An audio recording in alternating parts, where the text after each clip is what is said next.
Friends, இப்போ ஒரு இடத்துக்கு நான் போகிறேன். அங்கே பாருங்கள். இப்போது ஒன்றும் இல்லை, எங்கள் அப்பா வந்து அணில் குருவி எல்லாத்துக்கும் தீனி வச்சுக்கிட்டு இருக்காரு. அதை பாருங்கள் எப்படி வந்து சாப்பிடணும். பாருங்கள் ஃப்ரெண்ட்ஸ், எங்கள் வீட்டில் இருக்க தோசை சப்பாத்தி எல்லாம் கொண்டு வந்து இங்கே தான் வைப்போம். பூனை வேறு ரெடியாக வந்து நிற்கிது பாருங்கள். இப்போ ஓமப்பொடி போடுறோம். இந்த பூனையை பாருங்களேன், என்ன அட்டகாசம் பண்ணுது. அதுங்களுக்கு வச்சா இது வந்துடும். இங்கே வந்து அரிசி, இது எதுக்குன்னா மயிலுக்கு. இந்த தோசைலாம் வந்து அணிலுக்கு.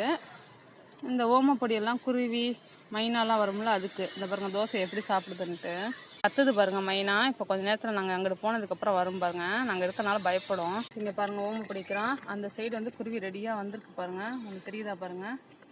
இந்த பாருங்கள் இங்கெல்லாம் வந்துருச்சு. இங்கே இருக்கு பாருங்கள் ஃப்ரெண்ட்ஸ். இங்கே பாருங்கள் எத்தனை குருவி வந்திருக்குன்ட்டு பாருங்களேன். அழகாக வந்து ஓமப்பொடி சாப்பிடுது. இன்னும் அணிலெலாம் வரும். இங்கே பாருங்கள் ஒரு அணில் சாப்பிட்டுட்ருக்கு. மேலே ஒரு அணில் உட்காந்துருக்கு பாருங்கள்.